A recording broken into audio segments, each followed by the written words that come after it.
Welcome. I'm Ted Staver, and I'm standing in front of the home of perhaps Leavenworth, Kansas' most successful entrepreneur, Fred Harvey. Harvey's biggest claim to fame is that he founded the world's first restaurant chain called the Harvey Houses.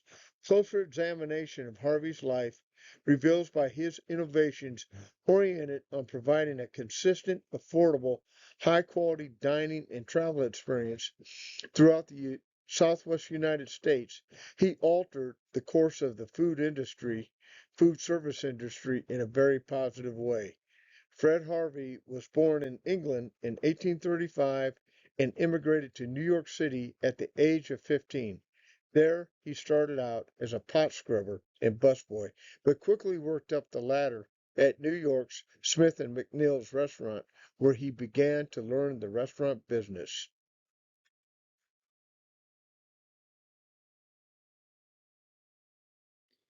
Harvey then took to the rails, so to speak, working as a mobile mail clerk on the Burlington Northern Railroad Company, where he ate more than his share of bad food at train stops to the point he came down with chronic dyspepsia. Harvey, like everyone else, experienced dirty shanties, slow service, and sometimes unrecognizable vermin that had to be gulped down at the last minute, or worse, the food intentionally arrived too late so it could be served again to the next unsuspecting batch of passengers. This served as his inspiration to discover ways train travelers could dine like normal human beings.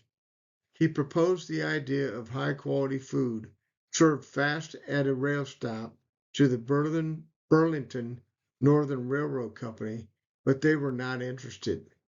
Through his connection with the superintendent of the Atchison, Topeka, and Santa Fe Railroad Company, he got his idea in front of their president, who visualized a competitive advantage and thus approved the Clifton Hotel in Topeka, Kansas in 1876.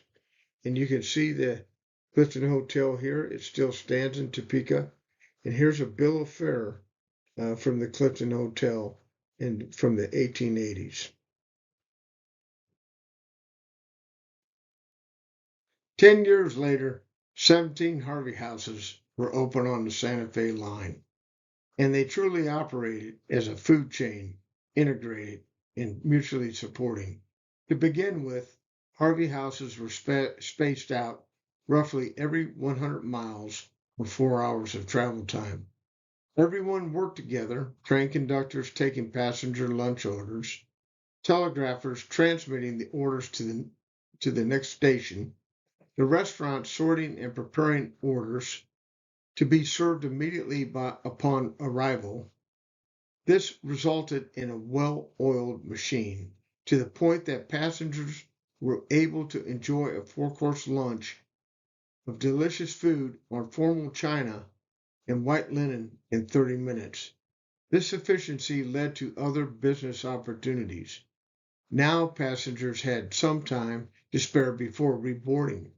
Gift shops were introduced where the East Coast crowd, who increasingly were touring the Wild West, could shop for curios and other artifacts of the Indian Southwest and cowboy range. In time, these stops became so pleasant that often travelers declined to go forward, instead took an overnight accommodation at their Harvey House. This in turn caused more houses to open along the Santa Fe line so as not to settle the West in one night, as one traveler put it. In today's parlance, this is considered to be a self-licking ice cream cone. Harvey did not tolerate absenteeism, ill discipline, drunkenness, or other rude behavior. With an all-male staff, this was bound to fail. In 1883, after a drunken brawl in Raton, New Mexico, Harvey fired the entire staff. His new manager asked to replace the hooligans with female staff members. Harvey was torn between tradition and the opportunity for the next best thing. In the end, he decided to give this manager a shot. It was a home run, and from this emerged Harvey's most enduring legacy, the Harvey Girls. The Harvey Girls became a new standard for waitresses, and they were single, attractive, educated women aged 18 to 30 and were recruited out east and in the Midwest. A Harvey girl committed to 6 to 9 months,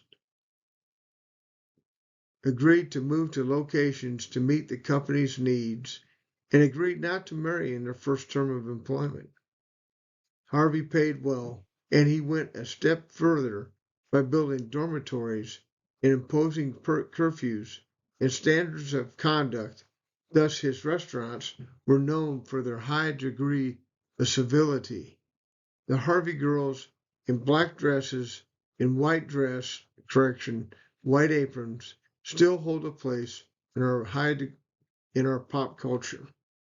A great example of this is in 1946, the Academy Award winning film, The Harvey Girls, which Judy Garland starred in, which you can see here.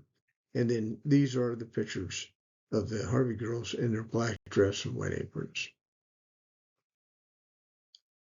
I have only scratched the surface of the innovation that Fred Harvey brought to the food service industry of being able to fill thousands of meal orders every day with precision across the Southwest along the Santa Fe rail line. He accomplished this with primitive technology by today's standards, making it even more remarkable. The comparison chart matching modern day service profit chain principles is eerily similar to the Harvey system developed 150 years ago. Fred Harvey died in 1901, but his company lived on for 4 generations.